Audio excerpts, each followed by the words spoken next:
In this video, you're going to learn the difference between a training and a performing mindset. And then we're going to talk about some tips that you can use to improve both of them. Hey there, I'm Eli Straw, mental performance coach and the founder of SuccessStartsWithin.com. The reason that it's important for you as an athlete to understand the difference between a training and a performing mindset is because there are subtle differences that can then lead to either improving as an athlete and growing or holding yourself back when you're performing. So let's start with the training mindset.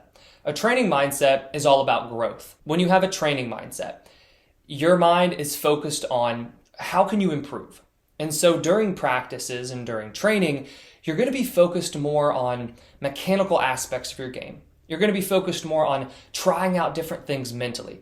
You're going to be focused more on the specific little small details that you know, if I improve these things, that's going to help me grow as an athlete. Now with a performance mindset, it's going to be a little different.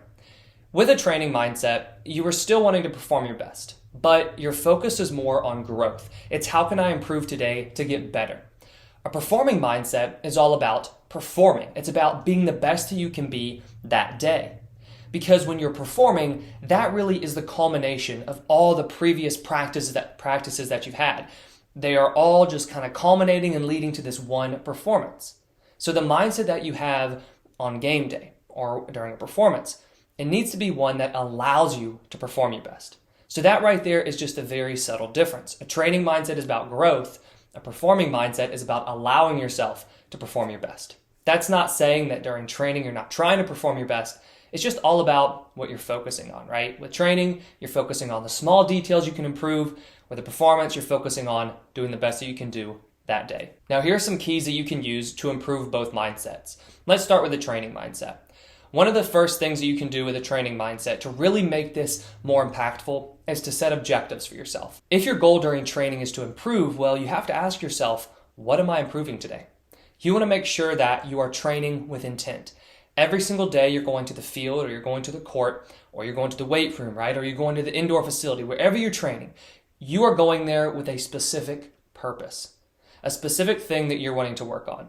During the season, a lot of times it can be difficult to think about what am I working on today because your coach has a plan for practice.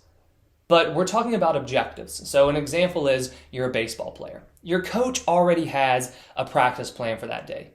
But specifically when it comes to hitting, you're focusing on hitting the ball to opposite field. That is your objective for the day.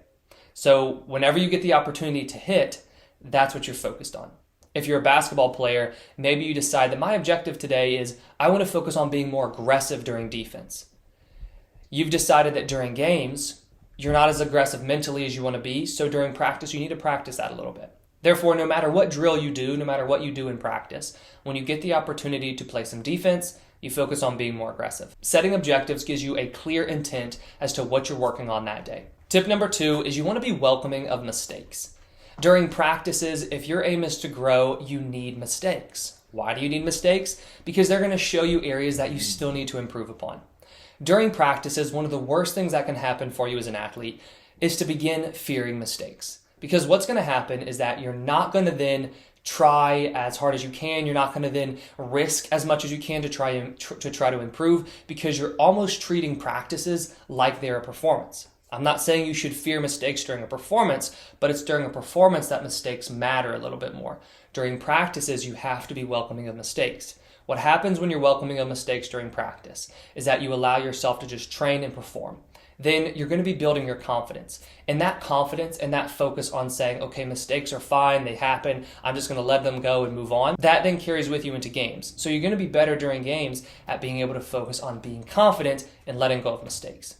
And then the last tip for a training mindset is to evaluate and move on. After a training session, after a practice, you want to evaluate how today went. We're not doing this in an emotional sense of saying today was either a good day or a bad day. You're getting very specific and you're saying, all right, what did I do well today? What were my objectives? Did I focus on them? What did I improve? And then you ask yourself, all right, where can I improve? What can I work on for tomorrow's training or for practice next week, right? And by evaluating yourself like this, you really make sure that Number one, you're focusing on your objectives because you're holding yourself accountable after practice. But then number two, you're saying, all right, I'm taking something from today's practice or training session and I'm going to apply it as my objective for tomorrow's practice or for a training session moving forward. Now let's go over some tips that you can use to have a better performance mindset. Tip number one is you want to identify your optimal emotional state. As an athlete, you probably want to perform confidently. But what exactly does that mean for you?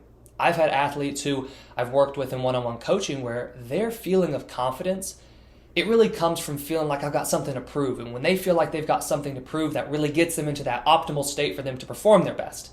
I've had others who need to be a little bit more relaxed and just enjoying themselves. So for yourself, think about, when do I perform my best? When I've had my best performances, what was I feeling like? And that's your optimal emotional state. And that's what you want to focus on as you go into a performance. Because remember, with performances, or focusing on allowing yourself to perform in this optimal emotional state is going to help allow you to perform. Tip number two is you want to let go. Let go of the outcome. Let go of worrying about what's going to happen. Let go of trying to perform your best. I know that sounds a little odd because I said that a performance mindset is the one that helps you perform your best. But to perform your best, you don't need to focus on performing your best. You need to focus on things that allow you to perform your best. What you want to do when you let go is just let go of those outcomes, let go of the need to be perfect, and just simply focus on performing. The last tip is to be present. You just want to be present and focus on what you're doing. Every single small piece of your game, every single small moment, that leads to the result that you want. And you know that you want to play well. You know that you want to get 3 hits, you want to score 25 points, you want to win this match. But how does that happen? It happens by every single small moment and giving that moment your full attention. So you want to practice being present. One of the best ways that you can really actively work on being present during a game is to focus on your breathing. If you find yourself thinking too much about what's going to happen or a mistake you just made, just bring your attention onto your breath. Focus on your breathing. It's going to recenter you, and then get focused on, all right, what do I need to be doing right now? What do I need to be doing right now to put myself in the best position to perform my best for this game? So those are the differences between a training and a performing mindset. And then some tips that you can use to really improve either one of those mindsets for yourself. So I encourage you to put those tips into practice. Thank you for watching, and I wish you the best of success in all that you do. I hope you enjoyed this video. If you did, please hit that like button and subscribe if you haven't already. We put out new videos each week on sports psychology and mental training. If you have any questions, please leave them in the comments below. If you're interested in learning more about one-on-one mental performance coaching, head over to successstartswithin.com.